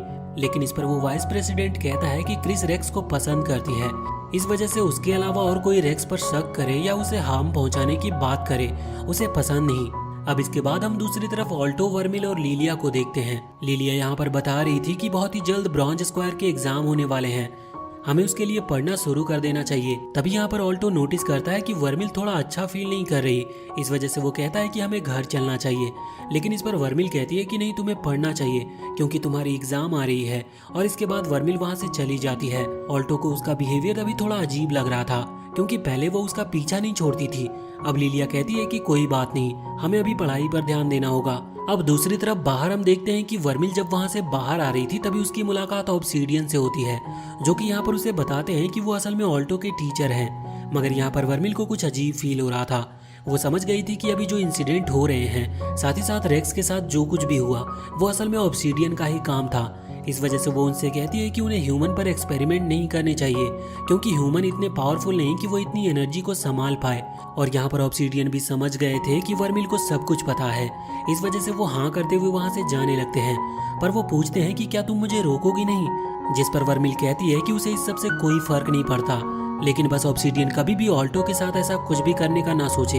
इस पर ऑब्सीडियन ने हाँ कर दिया था और वो सभी वहाँ से जाने लगे थे। लेकिन तभी अचानक से वर्मिल के पास एक पेपर उड़ता हुआ आता है, जो कि एक तलिस्मान है, और अचानक से वो तलिस्मान ऑब्सीडियन में चेंज हो जाता है और ऑब्सीडियन यहाँ वर्मिल के गले पर एक सिरिंज लगा देता है, जैसा कि उन्होंने सेम उस दूसरे स्टूडेंट पर लगाया था। इसके बाद अचानक से वर्मिल की पावर एकदम से बढ़ने लगी थी, जिसे वो कंट्रोल नहीं कर पा रही थी। इसके बाद हम ऑल्टो और लिलिया को देखते हैं, जो कि अभी पढ़ाई कर रहे थे। लेकिन यहाँ पर लिलिया ऑल्टो को कपड़े उतारने को कह रही थी। ऑल्टो को कुछ भी समझ नहीं आ रहा था, लेकिन वो उसे फोर्स कर रही थी। अब इतने में ही ऑल्टो के हाथ पर बना हुआ वो सिंबल ग्लो करने लगता है ऑल्टो समझ जाता है कि वर्मिल किसी प्रॉब्लम में है, इस वजह से वो तुरंत ही वहां से भागता है। वहीं इधर स्टूडेंट काउंसिल में भी हम देखते हैं कि उन लोगों को भी डीमन की प्रेजेंस महसूस हो चुकी थी। इस वजह से वहां की प्रेसिडेंट एलिना तुरंत ही वहां से भागती है, सीधा उसी डायरेक्शन में जिस डायरेक्शन से वो एनर्जी उन्हें समझ में आ रही थी। अभी रास्ते में एलिना को कुछ तालिस्मान मिलते हैं जो कि एक क्रिएचर में कन्वर्ट हो जाते हैं और उसका रास्ता रोक लेते हैं। दूसरी तरफ ऑल्टो और लिलिया वर्मिल के पास पहुंच चुके थे। वो देखते हैं कि वर्मिल अपने डीमन फॉर्म में आ चुकी है और ऑब्सीडियन अभी उसे चेन से बांधने की कोशिश कर रहा है। ऑल्टो को कुछ भी समझ नहीं आया था जब वो पूछता है, तो यहाँ पर ऑब्सीडियन अपने प्लान को रिवील करते हुए बताता है कि असल में अभी जितने भी इंसिडेंट हो रहे थे उन सभी के पीछे वही है। उन्होंने एक ऐसा केमिकल क्रिएट किया है जो कि किसी भी मैजिक यूजर यानी कि समनर की पावर को बहुत ही ज्यादा बढ़ा देगा और इसी वजह से वो सभी मारे गए क्योंकि वो उस पावर को सहन नहीं कर पाए। लेकिन अब ऑब्सीडियन की रिसर्च कंप्लीट हो गई है क्योंकि उन्हें एक डीमन मिल चुकी है जो कि कितनी भी पावर को कंट्रोल कर सकती है। यहाँ पर अब ऑब्सीडियन वर्मिल से कहते हैं कि वो ऑल्टो से ज्यादा अच्छे मास्टर बनेंगे, इसीलिए वर्मिल ऑल्टो की जगह उन्हें एक्सेप्ट कर ले। वर्मिल को इस चीज पर बहुत गुस्सा आता है और वो तुरंत उठते हुए सीधा ऑब्सीडियन पर हमला करने के लिए आगे बढ़ती है।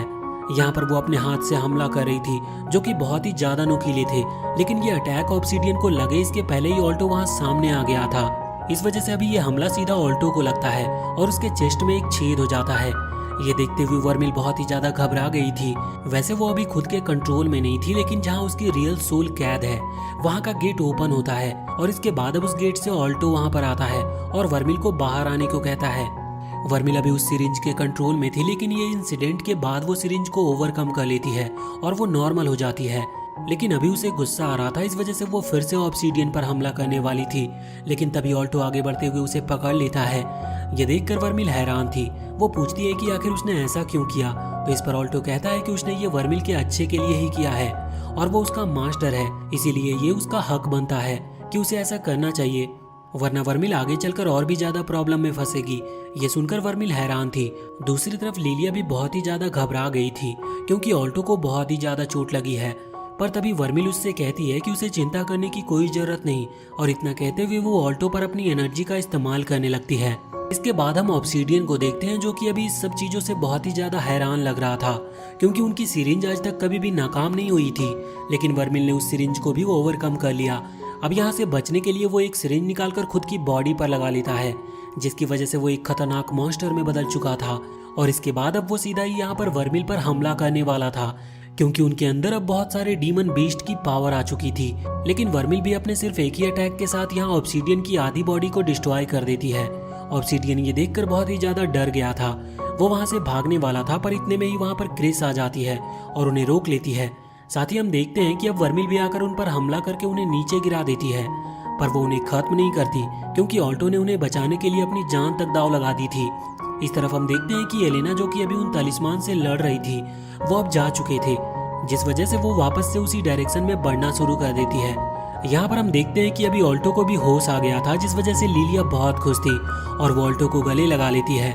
ऑल्टो कहता है कि उसे चिंता करने की कोई जरूरत नहीं क्योंकि अब उसकी चोट हील हो चुकी है, लेकिन वर्मिल इस चीज से दुखी थी कि उसकी वजह से ऑल्टो को चोट लगी।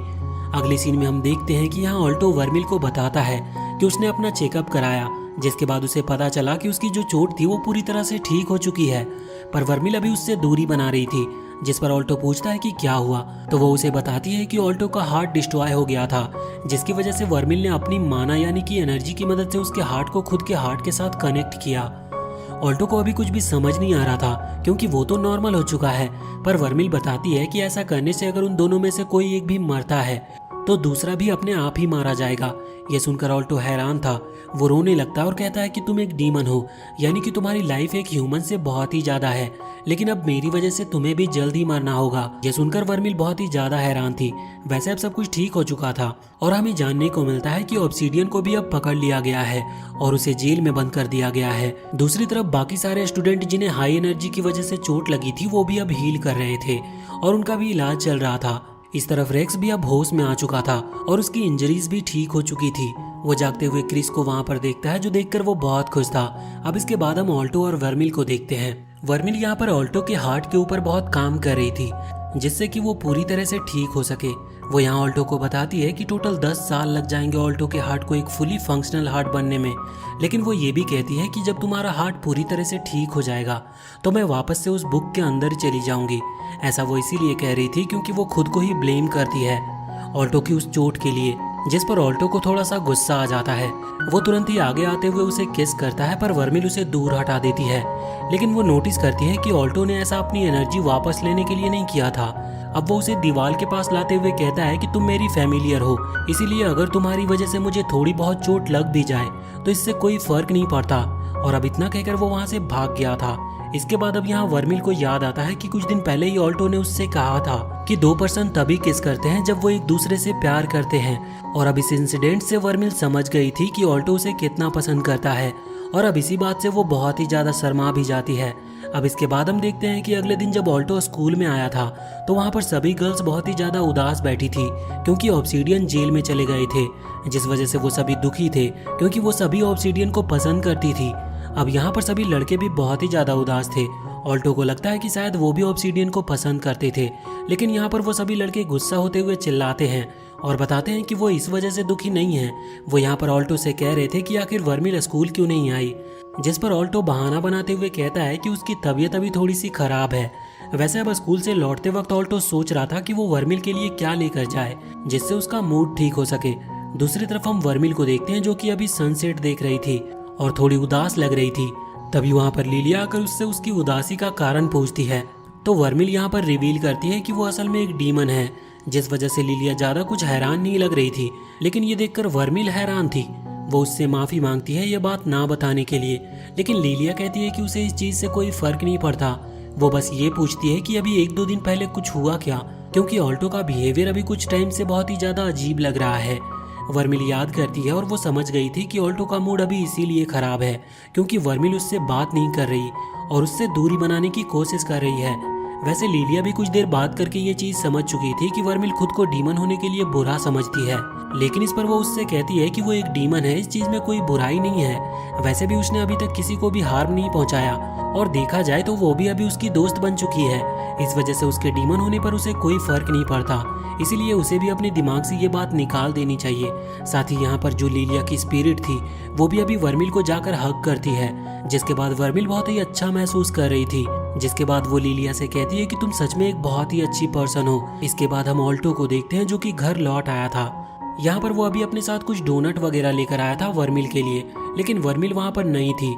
लेकिन अब वो कुछ देर में वहाँ पर आती है और ऑल्टो से माफी मांगती है अपने कुछ दिनों के बुरे बिहेवियर के लिए। ऑल्टो उससे कहता है कि उसे चिंता बस इस बात की थी कि कहीं वो वर्मिल को अपने साथ रहने के लिए फोर्स तो नहीं कर रहा, पर वो बताती है कि ऐसा कुछ भी नहीं। इसके बाद अब ऑल्टो उसे वो डोनट दे रहा था, लेकिन वर्मिल कहती है कि उसे ये डोनट नहीं चाहिए, उसे बस ऑल्टो को किस करना है। जिसके बाद वो ऐसा ही करती है और ऑल्टो भी उसे ऐसा करने देता है। इसके बाद ये सीन यहाँ से चेंज होता है और हम एक मिस्टीरियस लड़की को देखते हैं जो कि अभी एक हुडी पहने हुए थी और यहाँ पर अभी एक मॉन्क टेम्पल के अंदर थी और यहाँ पर अभी वो एक तालिस्मान के थ्रू किसी से बात कर रही थी और यहाँ पर वो ऑब्सीडियन के बारे में बताती है कि उसे पकड़ लिया गया है। वैसे इस वक्त वो अभी एक मॉन्क टेम्पल के अंदर है और उन्होंने सभी मॉन्क को हरा दिया था, लेकिन तभी वहाँ पर एक और मॉन्क आकर उनके ऊपर हमला करता है, लेकिन उसके साथ वाली लड़की और ये मिलकर उसे हरा देते हैं। हमें जानने को मिलता है कि ये दोनों प्लेटिनम स्क्वायर पर पहुंच चुके हैं। अब इसके बाद ये सीन चेंज होता है और हम ऑल्टो के स्कूल में आ जाते हैं, जहाँ पर हम देखते हैं कि आज वर्मिल ऑल्टो की स्कूल ड्रेस पहनकर आई थी जो कि उसे फिट नहीं हो रही थी। इस वजह से सभी लड़कों का ध्यान उसी के ऊपर था। अभी वर्मिल को भी समझ में नहीं आ रहा था कि वो सभी उसे क्यों देख रहे हैं। वैसे वो सभी लड़के अभी ऑल्टो के पास आते हैं और उसे उछालते हुए उसे थैंक्स करते हैं। वो थैंक्स इसीलिए कर रहे थे क्योंकि ऑल्टो की वजह से ही वो फिर से वर्मिल से मिल पाए। वैसे इसके बाद ऑल्टो को ये चीज याद आती है कि बहुत ही जल्द ब्रॉन्ज स्क्वायर का टेस्ट होने वाला है, इसीलिए वो वर्मिल से कहता है कि हमें टेस्ट के लिए पूरी तरह से तैयार रहना होगा। अब अगली सीन में हम देखते हैं कि अभी उनकी छुट्टी हो रही थी। उसी दौरान जब बाकी स्टूडेंट जा रहे थे तभी एक अंधेरी वाली जगह पर वर्मिल ऑल्टो को किस कर रही थी। ऑल्टो उससे कहता है कि उसे स्कूल में ऐसा नहीं करना चाहिए, जिस पर वो कहती है कि ब्रॉन्ज स्क्वायर टेस्ट जल्दी करीब आ रहा है, इस वजह से उसे बहुत सारी एनर्जी की जरूरत है। अब ऑल्टो उसे नहीं रोकता। अब जब वो वापस से क्लास में आता है तब लिलिया उसका इंतजार कर रही थी, लेकिन वो थोड़ा गुस्सा थी क्योंकि ऑल्टो फिर से वर्मिल के साथ टाइम गुजार रहा था। अब यहाँ पर जब क्लास स्टार्ट होने वाली थी तभी वहाँ स्टूडेंट काउंसिल के कुछ लोग आते हैं। वो अभी ऑल्टो और वर्मिल को बुलाने के लिए आए थे क्योंकि उन्हें उनसे कुछ बात करनी है। जब ऑल्टो और वर्मिल वहाँ काउंसिल हॉल में जाते हैं तो वहाँ पर काउंसिल प्रेसिडेंट यानी कि एलेना ऑल्टो से वर्मिल के बारे में जानकारी मांगती है। इस पर ऑल्टो कहता है कि उसे नहीं पता कि तब वर्मिल को क्या हुआ था। अब यहाँ पर एलेना पहले तो माफी मांगती है क्योंकि उस फाइट के दौरान ऑल्टो को बहुत ही ज्यादा सीरियस चोट आई थी, और इसके बाद वो बताती है कि ऑब्सीडियन जेल से भाग चुका है।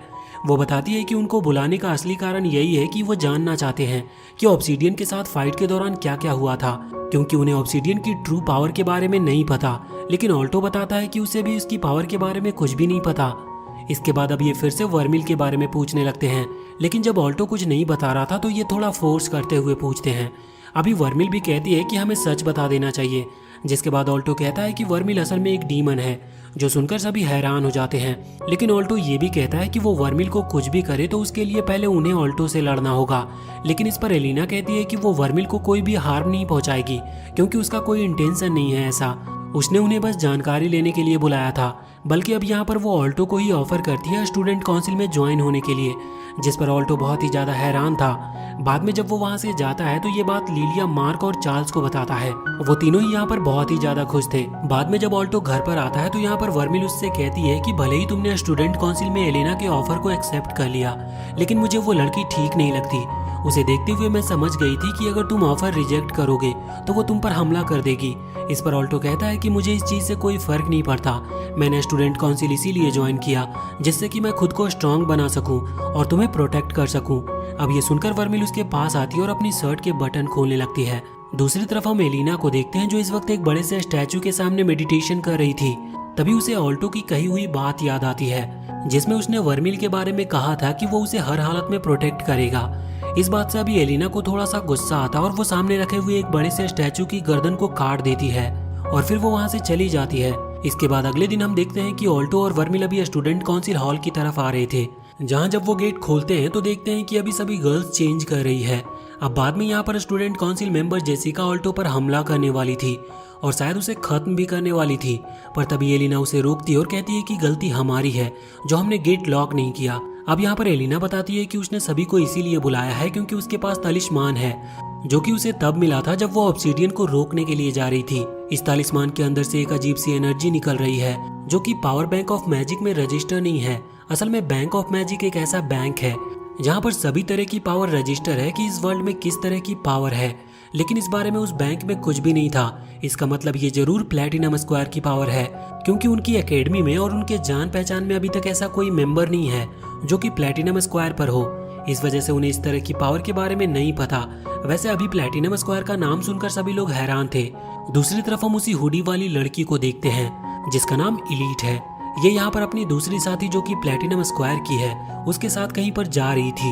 ये एक तीसरे लड़की से मिलती है जो कि प्लैटिनम स्क्वायर रैंक पर ही है, और ये तीसरी लड़की यहाँ पर इलीट से उस तलिस्मान के बारे में पूछती है जो कि अभी अभी एलिना को मिला था।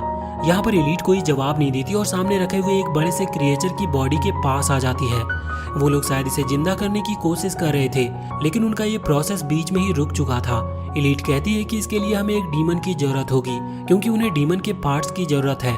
यहाँ पर इलीट के पास 2 फोटो थी, एक ऑल्टो की और एक वर्मिल की, जिसके बाद वो वहाँ से उन फोटो को लेकर निकल जाती है।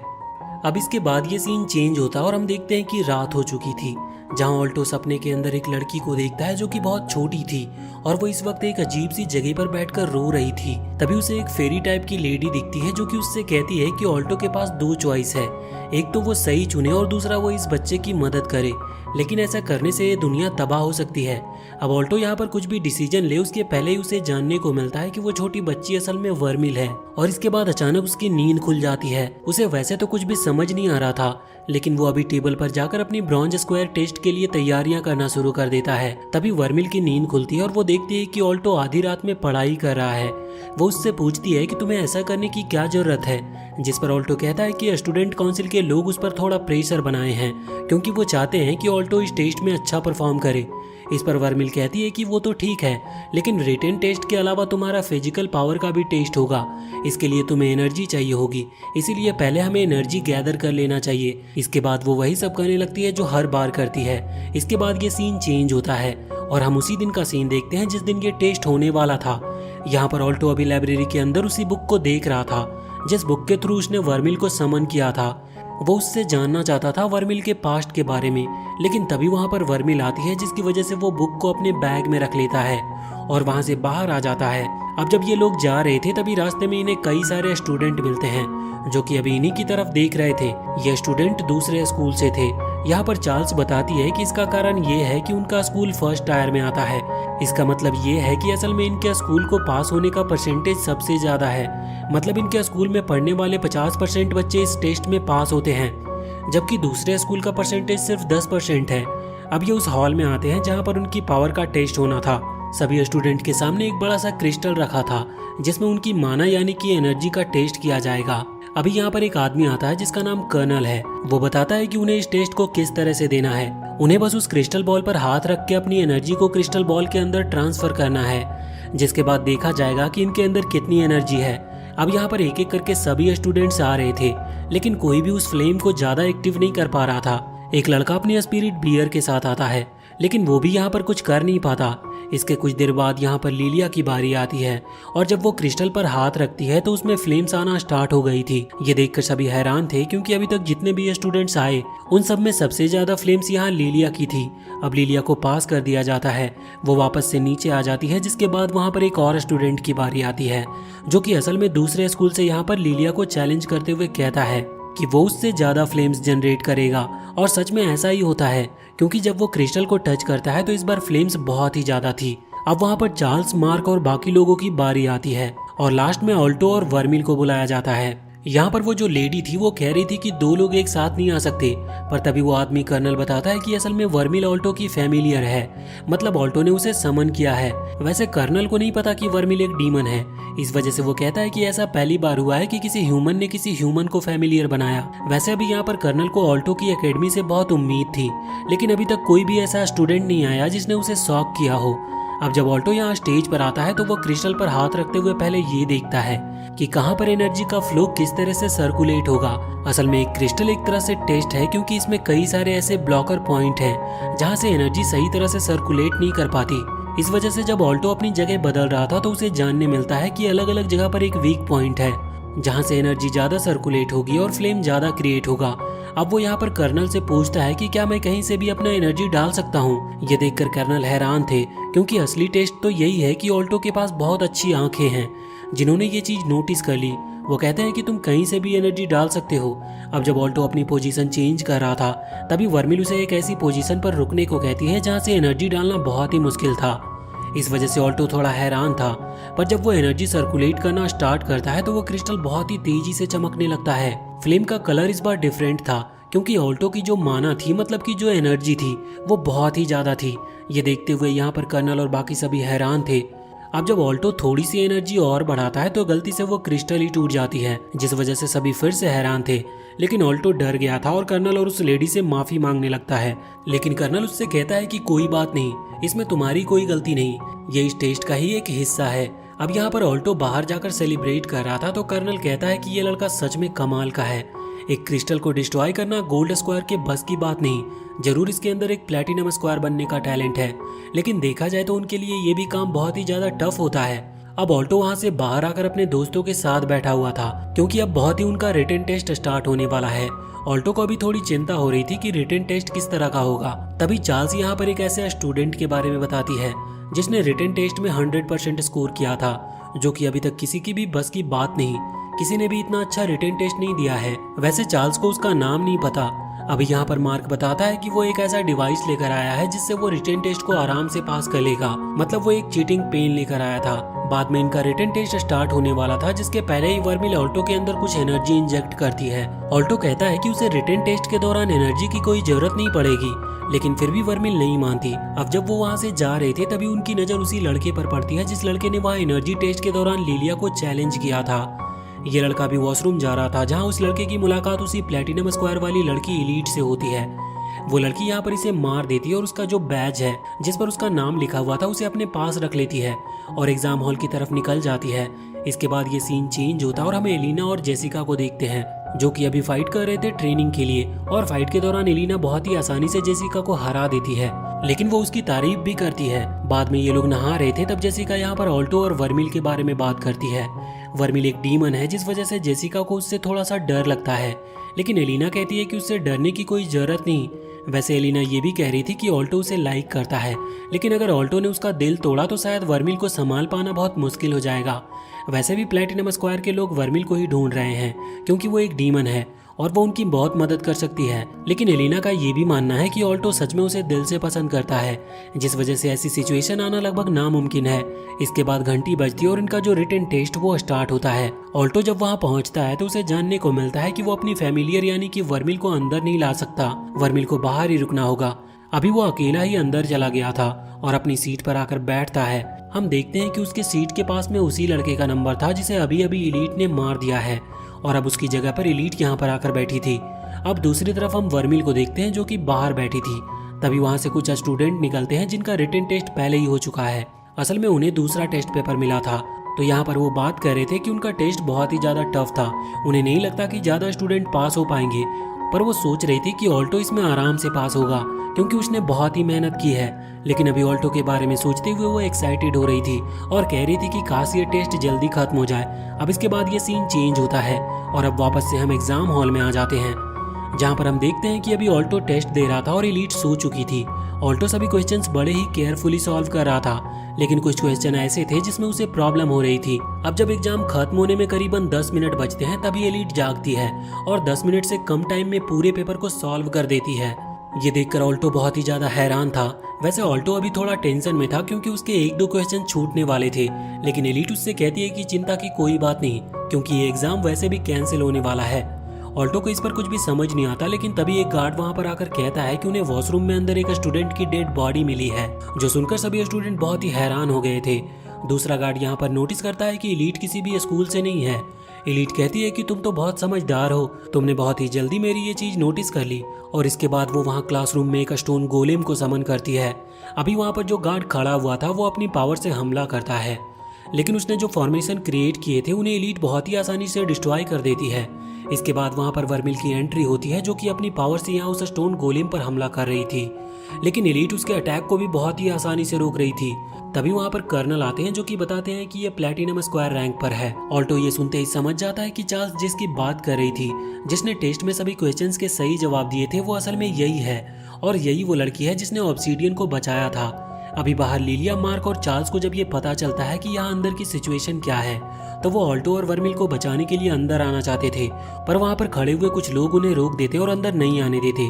अब यहाँ एग्जाम हॉल के अंदर हम देखते हैं कि लड़ाई शुरू हो चुकी थी, जहाँ पर एलीट सभी को बहुत ही आसानी से हरा रही थी। यहाँ पर वर्मिल की भी अभी बहुत बुरी हालत थी और एलीट उससे कह रही थी कि तुम सच में डीमन होने के बावजूद भी बहुत ही ज्यादा कमजोर हो। ऑल्टो को इस चीज पर गुस्सा आता और वो आगे बढ़ने लगता है। हम देखते हैं कि उसकी बॉडी से गोल्डन कलर की ऑरा निकल रहा था जो कि बहुत ही पावरफुल था। जब एलीट अपने स्टोन गोलेम की मदद से ऑल्टो पर हमला करने के लिए उससे आगे बढ़ने को कहती है, तभी ऑल्टो हमला करते हुए स्टोन गोलेम को ही खत्म कर देता है। ये देखते हुए एलीट समझ चुकी थी कि ऑल्टो बाकी सभी से ज्यादा पावरफुल है, इसीलिए अब एलीट ने यहाँ पर बहुत सारे गोलेम क्रिएट कर लिए थे, लेकिन ऑल्टो उन्हें भी डिस्ट्रॉय कर देता है, जिसके बाद ऑल्टो फिर से एलीट की तरफ आगे बढ़ने लगा था। यहाँ पर एलीट अपनी एक आयरन स्पीयर क्रिएट करते हुए ऑल्टो को कॉलर से उठा लेती है और कहती है कि तुम तो बहुत कमजोर हो, तुम मुझे नहीं हरा सकते। अब वर्मिल को भी इस चीज पर गुस्सा आ गया था, जिस वजह से वो अपने डीमन फॉर्म में आती है और तुरंत ही एलीट पर हमला करने के लिए आगे बढ़ जाती है। लेकिन अब एलीट ने यहाँ पर किसी फॉरबिडन टेक्निक का यूज करते हुए कई सारे चेन्स में वर्मिल को पकड़ लिया था और उसकी चाबी सिर्फ उसी के पास थी। वर्मिल का यहाँ से निकल पाना नामुमकिन था। ऑल्टो एलीट के पास आता और उससे कहता है कि वो वर्मिल को जाने दे, लेकिन एलीट उसके चेहरे पर लात मारते हुए उसे वहाँ से दूर हटा देती है। लेकिन ऑल्टो ने भी अभी हार नहीं मानी थी, वो उसका पैर पकड़ लेता, पर इस चीज से यहाँ पर एलीट को बहुत ही ज्यादा गुस्सा आने लगा था। इस वजह से वो ऑल्टो को वहाँ से दूर हटाते हुए अपने गोलेम को समन करके ऑल्टो पर हमला करने वाली थी और इस बार वो उसे जान से खत्म भी करने वाली थी। पर तभी ऑल्टो के बैग में रखी वो बुक जिसके थ्रू ऑल्टो ने वर्मिल को समन किया था, उसके अंदर से एक लाइट निकलती है और ऑल्टो को बचा लेती है। वो लाइट अब उस फेरी में कन्वर्ट हो चुकी थी जिसे ऑल्टो ने सपने में देखा था। यहाँ पर ऑल्टो उसे देखकर बहुत ही हैरान था। वो स्पिरिट फेरी यहाँ पर बताती है कि असल में उसी ने वर्मिल को इस बुक के अंदर सील किया था, लेकिन वो ये भी बताती है कि ऐसा वर्मिल खुद ही चाहती थी। वर्मिल एक बहुत बुरी मेमोरी से जूझ रही है जो कि शायद उसके बचपन की है। वो यहाँ पर कहती है कि सिर्फ ऑल्टो उसे आजाद करा सकता है।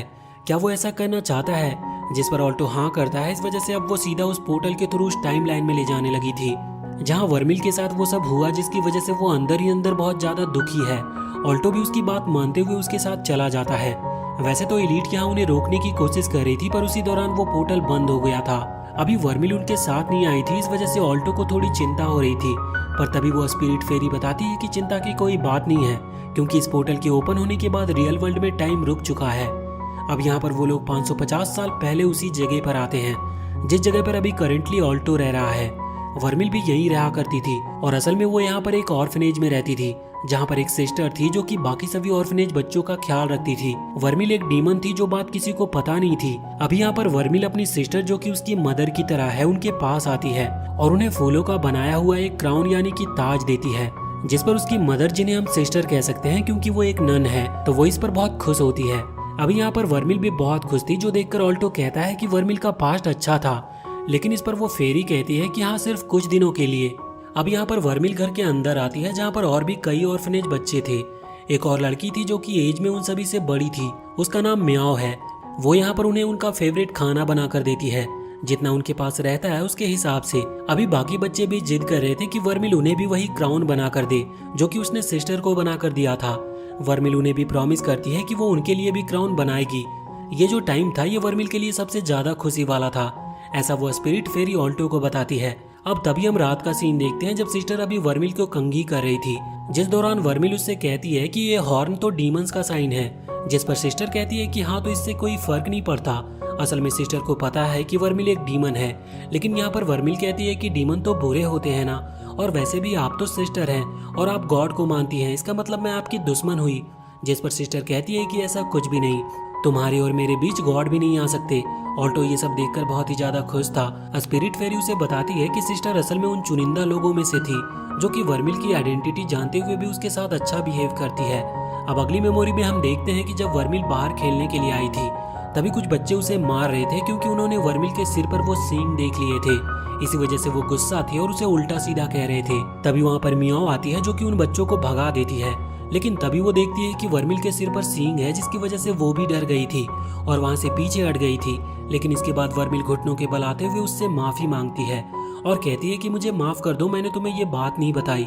अभी वर्मिल डर गई थी कि शायद मियाओ उसे माफ नहीं करेगी, लेकिन यहाँ पर वो उसे गले लगा लेती है और कहती है कि उसे इस सब से कोई फर्क नहीं पड़ता कि वर्मिल असल में क्या है, क्योंकि वो वर्मिल को लगभग बचपन से ही जानती है। अभी वर्मिल इस बात से ज्यादा खुश थी और यहाँ पर ऑल्टो भी ये देखकर बहुत खुश हो रहा था। अब कुछ देर के बाद अगले सीन में हम देखते हैं कि अभी जो वो ऑर्फनेज है जहाँ पर सभी बच्चे रहते हैं, वहाँ बाहर सभी सिटी के लोग पत्थर फेंक रहे थे। जब ऑल्टो इसकी वजह पूछती है तो यहाँ पर वो स्पिरिट फेरी बताती है कि ऐसा इसी वजह से है क्योंकि सिटी के अंदर एक बीमारी फैली है और इन लोगों को लगता है कि असल में वर्मिल एक डीमन है, तो ये बीमारी उसी की वजह से फैली होगी, इसीलिए अब ये लोग वर्मिल को खत्म करना चाहते हैं। ऑल्टो को इस पर बहुत गुस्सा आता है। अब यहाँ पर हम नीचे देखते हैं कि जब सिस्टर वहाँ बाहर आकर उन लोगों को समझा रही थी कि ये सब वर्मिल का काम नहीं, तो वो लोग मान नहीं रहे थे। वो कह रहे थे कि उन्हें वर्मिल को उनके हवाले कर देना चाहिए, जिसके बाद वो वर्मिल को खत्म कर देंगे और गांव मतलब कि टाउन को बचा लेंगे। अब सिस्टर वापस अंदर आती है। वो समझ गए थे कि वर्मिल को नहीं बचाया जा सकता, इस वजह से यहाँ पर मियाओ वर्मिल से कहती है कि उसे यहाँ से भाग जाना होगा, जिस पर वर्मिल तैयार थी। वो तुरंत ही वहाँ से निकल जाती है पीछे के रास्ते से, जो कि बात कर रहे थे कि उन्हें इस तरह से वर्मिल नहीं मिल सकती। उन्हें लगता है कि उन्हें वर्मिल के परिवार वालों को, मतलब जो ऑर्फनेज वाले बाकी बच्चे हैं, उन्हें टॉर्चर करना चाहिए, जिसके बाद वो वर्मिल को अपने आप ही उन्हें सौंप देंगे। ये सुनकर वर्मिल हैरान थी। वो फैसला करती है कि वो वापस जाकर सभी को ये बात बताएगी, लेकिन जब वो वापस लौट कर आती है तो देखती है कि उसके परिवार के सभी लोग सूली पर लटके हैं। वहाँ के गाँव वालों ने सभी को खत्म कर दिया था। ये देखकर वर्मिल इस चीज को सहन नहीं कर पाती और अपने असली डीमन रूप में आ जाती है, जिसके बाद उसने एक ही झटके में पूरे टाउन को खत्म कर दिया। वहीं स्पिरिट फेरी अभी ऑल्टो को बता रही थी कि गांव में जो बीमारी फैली थी वो इतनी खतरनाक नहीं थी जितना खतरनाक काम वर्मिल ने किया। वो ऑल्टो से कहती है कि क्या तुम अब भी वर्मिल को एक्सेप्ट करने को तैयार हो, जिसके बाद ऑल्टो अपने आप ही खुद ही नीचे आने लगता है। यहाँ वर्मिल बैठकर रो रही थी क्योंकि उसे बहुत दुख हो रहा था। तभी ऑल्टो उसके पास आता है। वो उससे पूछती है कि वो कौन है, क्या वो भी उसे मारने आया है, जिस पर ऑल्टो उससे कहता है कि नहीं, वो उससे नफरत नहीं करता। वर्मिल कहती है कि उसने पूरे गांव को तबाह कर दिया, लेकिन इस पर ऑल्टो कहता है कि गांव वालों की ही गलती थी, इसमें उसकी कोई गलती नहीं। साथ ही इसके बाद ऑल्टो उसे गले लगा लेता है। अब अचानक से वर्मिल अपने नॉर्मल फॉर्म में आ जाती है और ऑल्टो से कहती है कि उसने उसे इसीलिए ये सब बात नहीं बताया क्योंकि अगर उसने ये सब बता दिया होता तो शायद ऑल्टो उसे हेट करता। लेकिन ऑल्टो कहता है कि ऐसा कुछ भी नहीं है, वो वर्मिल के साथ हमेशा जिंदगी भर रहना चाहता है, इसीलिए उसे अब उसके पास्ट से कोई फर्क नहीं पड़ता। वैसे भी वो दिल की बहुत अच्छी है। अब यहाँ पर ऑल्टो उसे किस करता है, जिसके बाद अचानक से जो मेमोरीज का प्रिजन था वो ब्रेक हो जाता है और वो लोग वापस से रियल वर्ल्ड में आ जाते हैं। अभी वर्मिल अपनी मेमोरी से आजाद हो चुकी थी, जिस वजह से वो जो चेन थी जो कि एलीट ने क्रिएट की थी वो भी डिस्ट्रॉय हो जाती है और वर्मिल आजाद हो जाती है। साथ ही साथ यहाँ एलीट के हाथों में जो चाबी थी वो भी डिसअपियर हो जाती है। लेकिन अब उसने अपने एक और अजीब से मॉन्स्टर को क्रिएट कर लिया था जो कि थोड़ा हॉर्स टाइप दिखता है और वो उसके थ्रू यहाँ पर ऑल्टो और वर्मिल पर हमला करते हुए कहती है कि वो वर्मिल की मदद से इस दुनिया को खत्म करना चाहती है क्योंकि वर्मिल एक डीमन है और उसके पास अनलिमिटेड पावर है। लेकिन ऑल्टो उसे बताता है कि वो डीमन है तो इसका मतलब ये नहीं कि वो बुरी है। एलीट उसके पास्ट के बारे में कुछ भी नहीं जानती, वरना वो ऐसा बिल्कुल नहीं कहती। और अब उसके बाद ऑल्टो और वर्मिल दोनों ही हाथ मिलाते हैं और वहाँ पर एक बहुत ही तेज एनर्जी फैलना शुरू होती है, जिसके बाद वहाँ पर एक खतरनाक क्रिस्टल जनरेट होता है जिसकी एनर्जी बहुत ज्यादा थी और उस एनर्जी की मदद से यहाँ ऑल्टो उस बड़े से हॉर्स टाइप बीस्ट को खत्म कर देता है। अभी एलीट ये देखकर हैरान थे कि ऑल्टो और वर्मिल सच में बहुत पावरफुल है और अब उनकी पावर और भी बहुत ज्यादा बढ़ चुकी है। अब वो अपना अगला हमला करने वाली थी, लेकिन तभी वहाँ पर उसकी दूसरी साथी आ जाती है जो कहती है कि अब टाइम पूरा हो चुका है, हमें यहाँ से चलना चाहिए। इस पर एलीट कहती है कि उसे अभी कुछ और देर लड़ना है, लेकिन उसके साथी उसे जबरदस्ती वहाँ से ले जाती है। वो यहाँ पर ऑल्टो से कहकर जाती है कि वो वापस लौटकर जरूर आएगी और अपने फाइट को कंटिन्यू करेगी। अब उसके चले जाने के बाद ऑल्टो यहाँ पर उस स्पिरिट फेरी को थैंक यू कहता है क्योंकि उसकी वजह से वो वर्मिल की मेमोरी को जान पाया। यहाँ पर वर्मिल अभी स्पिरिट फेरी को फातिमा कहकर बुला रही थी और अब इस बार फेरी ऑल्टो से पूछती है कि अगर फिर से ऐसी कोई सिचुएशन तैयार हुई जहाँ पर इतना बड़ा ही खतरा हुआ और दुनिया खत्म होने की नौबत आ जाए तो भी क्या वो वर्मिल का साथ देगा। जिस पर ऑल्टो हाँ करता और कहता है कि मैं स्ट्रॉन्गेस्ट मेज बनूंगा जिससे कि मैं वर्मिल को प्रोटेक्ट कर सकूं। इस पर स्पिरिट फेरी खुश थी, वो कहती है कि वर्मिल को उसने सही हाथों में सौंपा है और इसके बाद अब वो वहां से उस बिल्डिंग को सही करके चली जाती है।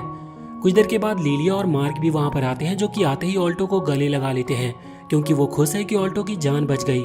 अगले सीन में हम देखते हैं कि ऑल्टो अभी क्रिस के साथ प्रैक्टिस कर रहा था क्योंकि अब उसे और भी ज्यादा स्ट्रॉन्ग बनना है।